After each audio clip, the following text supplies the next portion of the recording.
वो लम्हा जिंदगी जीने के लिए एक लम्हा ही काफ़ी होता है। हम उसे हर पल, हर दिन, हर सुबह, हर शाम में याद रखते हैं। वो लम्हा जिसमें वो मेरे साथ कुछ पल रहा और मुझे बहुत सारी खुशी दे गया।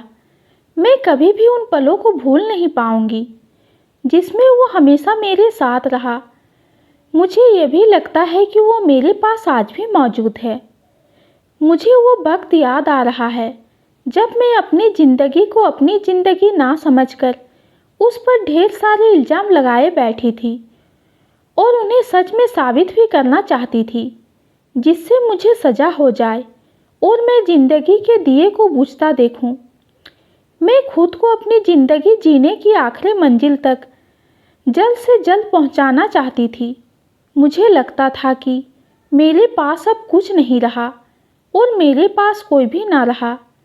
मुझे हर वक्त यह सताता था कि मैंने जो भी किया, जो भी जिया, जैसा भी जिया, क्या सही था? मुझे नहीं लगता कि मैं गलत थी, पर वह वक्त मुझे झकझोर दे रहा था। मुझे कुछ समझ नहीं आ रहा था कि मैं क्या करूं। मैं अपनी हर व्यथा को, हर परेशानी को, हर तकलीफ को किसी से कैसे बयां करूं, कैसे कहूं, किसके सामने सुनाऊं, कौन मेरी मानेगा? इतनी सारी बातें मेरे मन में बैठी हुई थी। अब मुझे जीने की कोई चाह नहीं थी। ऐसा लग रहा था कि मैं एक गहरे समंदर में डूबती जा रही हूँ, जबकि समंदर में कोई डूब नहीं सकता। वो गहरा समंदर कोई और नहीं, बस गम का समंदर था। मुझे किस बात का गम था? कौन सी बात मुझे परेशान कर रही थी? किसने मुझे क्या कहा? मुझे कुछ समझ नहीं आ रहा था। मैं बस अपने में ही दुख दर्द से कररा रही थी। मैं यह भी नहीं जानती थी कि मेरे साथ आगे क्या होने वाला है। अब उस लम्हे को अपने सामने रखना चाहती हूँ जिसमें मैं अपने पल को अच्छे से जी पाई और अपनी जीवन यात्रा को थोड़ा सा आगे और बढ़ाई। मुझे याद है कि मैं उस दिन या उस पल, उस लम्हे एक साथ नदी की तरह बैठी हुई थी। जैसे कि सुबह के समय नदी का पानी बिल्कुल शांत होता है, मैं अपने सोच के समंदर में बैठी हुई थी। मैं उस समंदर से कुछ मंथन करके निकालना चाहती थी। अब मुझे बिल्कुल शांत होकर फैसला करना था कि मुझे आगे क्या करना चाहिए। तभी अचानक मेरे जीवन में एक नया मोड़ आया, जैसे कि किसी का आना, किसी की नई बातें, किसी का बहाने से आना या किसी का इत्तेफाक से आना। मुझे नहीं पता था, पर वो लम्हा मुझे हमेशा याद रहता है। याद रहेगा जो बहुत ही सुंदर तरीके से मेरे साथ हुआ। मैं बहुत ही मन की व्यथा में उथल पुथल करते हुए गोती लगा रही थी। तभी अचानक एक सुंदर सा चेहरा मेरे सामने आया। उसे देखकर मुझे लगा कि मैं कुछ पल जिंदगी के आगे बढ़ा सकती हूँ। मुझ में जीने की थोड़ी सी हिम्मत और जाग उठी। उसके चेहरे की आभा मुझे उसकी तरफ आकर्षित कर रही थी। मैं अपने सारे गमों को भूल गई। उसकी आंखें मानो झील से गहरी, उसके बाल काली घटा जैसे, उसके होठ गुलाबी पंखुड़ियों जैसे, उसके गाल सेब से, उसके गर्दन सुराही के गर्दन की तरह। मनमोहक उसकी सुंदरता मुझे उसकी तरफ आकर्षित कर रही थी। अब मुझे लगने लगा कि इस संसार में बहुत कुछ है, अगर जिया जाए तो हंसकर जिया जा सकता है। मुझ में जितने भी गलत विचार उत्पन्न हो रहे थे वो सारे ध्वस्त हो गए। ऐसा लग रहा था मानो मेरी नाव किनारे लगने के लिए एक खिलवाड़ मेरी जिंदगी में आ गया था। मुझे भी अच्छा लग रहा था उसे देखकर। मैं कुछ और पल जीना चाहती थी।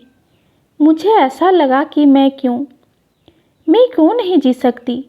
अभी तो मैं बहुत आगे जा सकती हूँ, सारी खुशियाँ बटोर सकती हूँ, हर पल को आनंदमय तरीके से जी सकती हूँ। वह सुंदर चेहरा मेरी आँखों में, मेरे दिल में, धड़कन में, मेरी सांसों में, हर एक तन के कण-कण में समा गई। उसकी खुशबू मानो मेरे चमन को महका रही थी। कुछ पल उसको देखते देखते मैं इतनी मनमोहक हो गई कि हर तरफ मुझे वो नज़र आने लगे। मेरी नज़रों से बिल्कुल हट नहीं रहे। अब मुझे उसकी इच्छा होने लगी। ऐसी चाह नहीं कि मैं उसे पालूं, ऐसी चाह नहीं कि मैं उसे बस अपने साथ रखूं, ऐसी चाह नहीं कि उसे बस अपना बना लूं। मुझे तो ऐसी चाहत थी कि वो मेरे सातों जन्म में रहे, मैं उसकी रहूं, वो मेरी रहे। मैं उसे अब हर वक्त सोचने लगी। मेरे जहन में वो समा गए। उसे देखने के लिए मैं व्याकुल सा रहती। मेरी व्याथा को उसने भी देखा और मेरे कुछ करीब आ गया। उसने अपनी मुस्कान से मेरे गमों को कम किया। उसने मेरे घावों को भरने का भरकस प्रयास किया और मेरे घाव को काफ़ी हद तक भर भी दिया। उसके साथ बिताया हुआ हर लम्हा मुझे हर वक्त याद आता है। वो बारिश का मौसम और सावन का मौसम जिसमें हम दोनों एक दूसरे के साथ भीग रहे थे। हम दोनों खुले आसमान के नीचे बिना परवाह के एक दूसरे की बाहों में जकड़े हुए थे। उस वक्त ऐसा लग रहा था कि बस हम और वो और कोई नहीं। सारा जहां सो गया था, बस हम ही तो जाग रहे थे। ऐसा लग रहा था कि दुनिया शुरू होने के एक पल जैसे हम दोनों ही थे। वैसे ही बस दो जिस्म एक जान हम थे। मुझे उस समय उसके अलावा कोई नहीं दिख रहा था। उसके होठों पर वो माथे से आता हुआ पानी मानो लग रहा था कि उसकी झलकती जवानी को ऊपर से नीचे तक छूना चाह रहा है और छूता भी जा रहा है। मैंने उसके गीले लबों को चूमकर अपने प्यार का इजहार उसे करा दिया। मैंने उसे कस के बाहों में भर लिया, अपनी धड़कन की धड़क को उसके धड़क से मिला दिया। मैं उसका हो गया और वो मेरी हो गई। मुझे उसने बेहद प्यार किया और सारे गमों को उसने अपने अंदर आत्मसात कर लिया। उसने मेरी आंखों में एक भी आंसू ना छोड़े। सारे आंसुओं को उसने मोती की माला में पिरो दिए। उसने मुझे हंसाया, उसने मुझे जीना सिखाया, उसने मुझे लड़ना सिखाया, उसने मुझे प्यार करना सिखाया। ऐसी चाहत, ऐसी राहत, ऐसी मोहब्बत, ऐसी आदत, ऐसी मन्नत, ऐसी जन्नत, ऐसी दौलत, ऐसी शोहरत, ऐसा एहसास, ऐसा दिलदार, ऐसा यार, ऐसा प्यार, ऐसा सनम, ऐसा हमसफ़र, ऐसी ज़िंदगी, ऐसी बंदगी, ऐसी कहानी, ऐसी दीवानी, ऐसी जवानी, ऐसी यारी, ऐसी दिलदारी, ऐसी दोस्ती और ऐसा एक लम्हा मुझे हमेशा हमेशा याद रहेगा।